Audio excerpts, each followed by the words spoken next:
Hi everyone, it's me, and today let's watch this video together.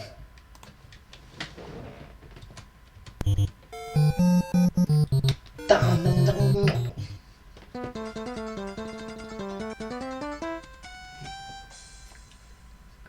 Ooh.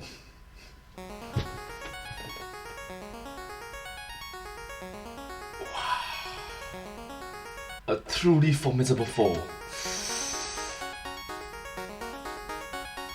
The culture of it. True. The culture.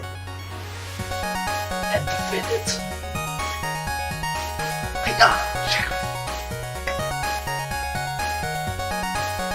Game exchange. Bring culture to game.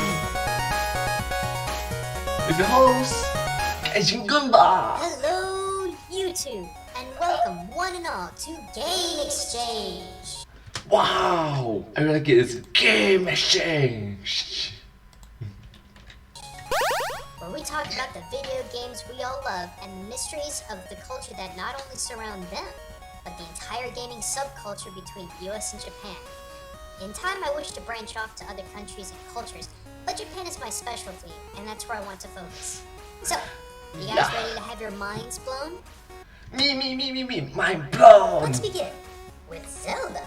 Zelda. Believe it or not, there's a bit of Japanese culture behind a few things in this game. Now, we all know that Shigeru Miyamoto got his inspiration for the game from exploring the woods at his home. But would you believe that something so central to the game, the Triforce, actually comes from one of the most powerful families in ancient Japan? What? Wait, what? Okay, now I'm intrigued. Yes, this is the emblem for the Hojo clan. The Hojo clan were the family that held power over Japan as the family of the first shogunate based in Kamakura. Before they came to power, they were fierce enemies of the Taira clan, who battled the Hojo clan over control of the entire country. Their power and influence held from 1138 to 1333. Wow. At that time, one of the Hojo's vassals, Ashikaga Takauji, betrayed them to their enemies as Kamakura was invaded by Mita Yoshisada.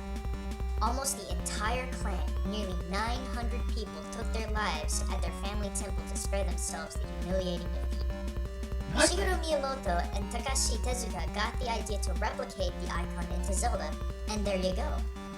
If you're into Inuyasha, you may remember Inuyasha! Oh my god, that's so nostalgic. Oh gosh, that's one of the few OP. a character named Hojo Akitoki, who in story represented one of the Hojo.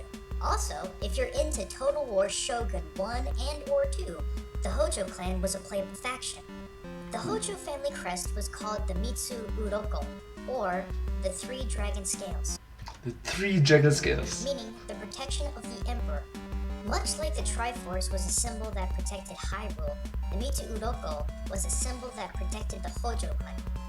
In theory, of course. Of course. Remember last time, I covered this sort of topic when I talked about Whomps and how their Japanese name, Batan, is an onomatopoeia for the sound they make when they crash. Well, there's actually far more that I omitted about this particular character. Whomps were based off the Japanese folklore monster known as Nurikabe. Okay. Now, Nurikabe are nasty little spirits.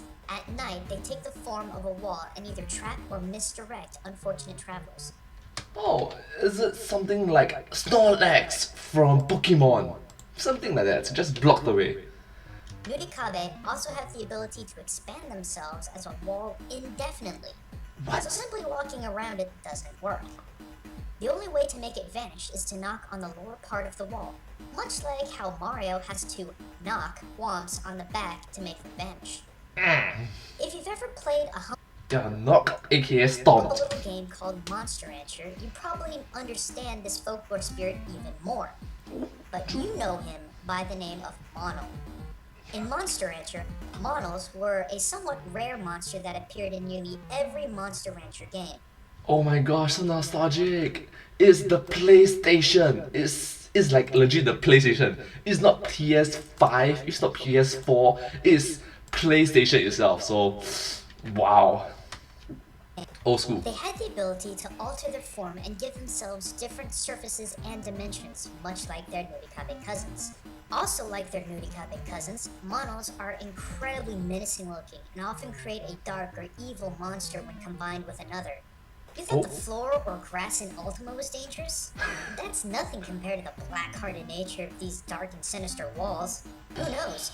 Perhaps even the ceiling is even more malevolent and evil than the... Oh my gosh, we're too late! Run! Run! The moon! Okay, crisis averted. Next, let's talk about a little bit about the big bad blue penguin himself, King Dedede. At first glance, you're probably wondering, what in the world does Dedede have to do with Japan? Well, it's a little obscure, but there are a few cool things that you can learn. First of all, in Smash Bros. Brawl, King Dedede appears to be dressed in robe layers, as opposed to being pretty much naked. They just use a pair reference. Except this little crisscross design thingy across his belly. This new look to Dedede actually has some history dating back to older Japan and the significance of the layered kimono. In old Japan, men's kimono did not involve just one robe.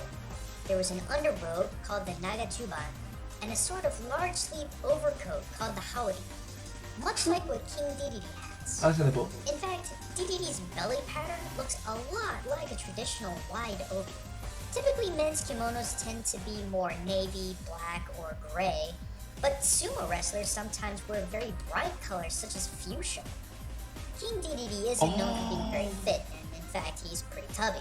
Could it be possible that Dedede was actually modeled after sumo wrestlers? Oh, true. The cultural reference does make sense, isn't it? The last thing I want to talk about King Dedede is his hammer. Normally, he wields his trademark Star Mallet hammer. However, in the minigame Samurai Kirby, he uses a very special kind of hammer.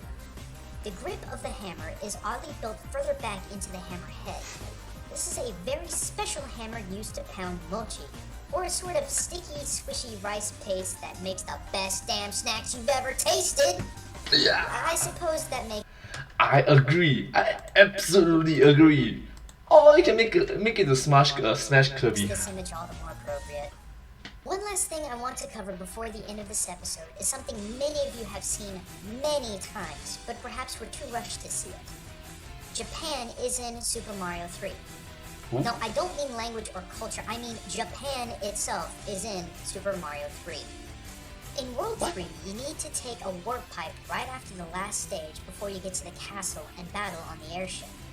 Now, most of us were in a rush to get to that castle and finish the level, but I kid you not, the island the castle is on and the surrounding islands are the 4 Japanese islands of Hokkaido, Honshu, Kyushu, and Shikoku. Hokkaido, Honshu, Kyushu, and I forgot one more. How cool is that? Man, Miyamoto was craftier than I thought. Someday, I'd like to return again to this cultural thing, but for now, I challenge you, the viewer. If these sort of things have piqued your interest, go out yourself and discover the cultural influences of the games that you love. Japan, though it has quite a bit of influence in video games, is only one country in this great big world of ours that has influenced and molded video games through its culture. I absolutely agree. Japan is one huge part, but it's just one small part of the entire Earth. And it's very important for us as fellow Earthlings to know more about it, isn't it? After all, we are just simple living organisms on the planet Earth. I encourage you to take something about your favorite video game or games and do just a little bit of digging into the cultural origins of the things you love most in those games. I promise you, you will not be disappointed in your finds. I wasn't. In fact, I was so thrilled and excited, I started this show. Anywho, thanks for watching, everyone. Thank you. I hope you'll join me next time. But for now, this is Gaijin Goomba signing out.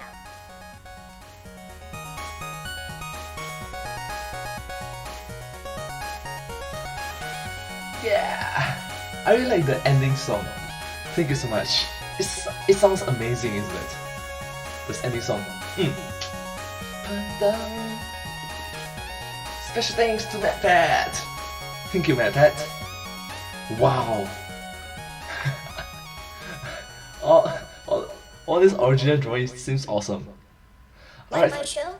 If you want to keep up to date with what's going on Game Exchange, as well as new videos and content coming out, you can find me on Facebook, Twitter, and of course, thepunkeffect.com.